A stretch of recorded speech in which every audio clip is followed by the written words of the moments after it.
gosta, né? Então, se a gente não botar isso na nossa vida como prática de vida, a gente não está fazendo nada. De nada adianta eu prestar culto se não sou grato. De nada adianta eu ir à missa ou vocês fazerem o culto se a gente não for grato.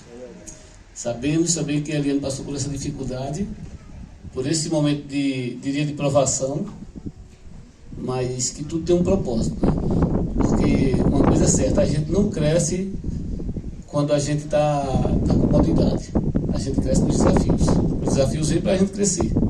Ninguém cresce na zona do conforto. A gente, para crescer, tem que sair da zona do conforto e Deus sabe disso. Então, quando Ele nos dá essas dificuldades, é para que cresçamos. Não que para Deus Eliane precisasse passar por isso. Não. Ele é Deus independente de qualquer coisa.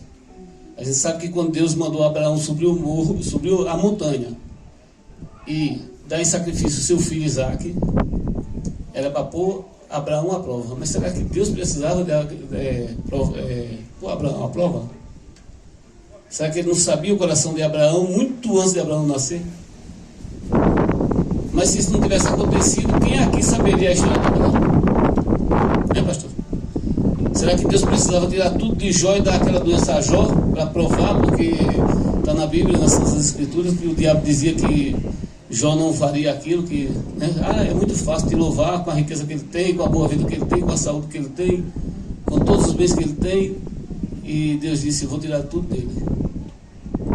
Mas será que Deus não sabia que Jó seria fiel? Sabia, né? Mas será que nós iríamos saber que teve um homem que foi tão fiel ao ponto que Jó chega a perder tudo, a saúde, a família, os filhos, a esposa, tudo mais? Será que nós saberíamos disso hoje? A gente não estaria sabendo, né? Será que Lázaro precisaria morrer para Jesus ser grande? Jesus era Deus e é e sempre será, independente da morte de Lázaro. Mas ali foi para que reconhecêssemos a grandiosidade do nosso Deus. Ele era capaz de ressuscitar um morto, mas a gente não iria ficar sabendo se Lázaro não tivesse morrido e sido sepultado. E Jesus poderia ter chegado antes dele morrer. Jesus sabia já que ele ia morrer, com certeza. Mas ali seria para a glória dele. Será que precisava que faltasse vinho naquele casamento das bodas de Caná? Não, não precisava que faltasse vinho. Mas aquele casamento faltou o vinho, que era a alegria daquele povo, justamente para que Jesus pudesse ser glorificado na falta daquele vinho. Então as coisas que acontecem muitas vezes não é para nós, mas para que reconheçamos a glória do nosso Deus. Para que a gente possa reconhecer, precisamos passar por uma dificuldade. Ou para que outras pessoas possamos hoje ver e dizer, um milagre que aconteceu na vida da irmã aqui. Eu digo irmã, não sou da mesma religião de vocês, mas ela é como se fosse irmã para minha esposa, então é para mim também. Então a gente não iria estar sabendo, a gente não ia estar vendo.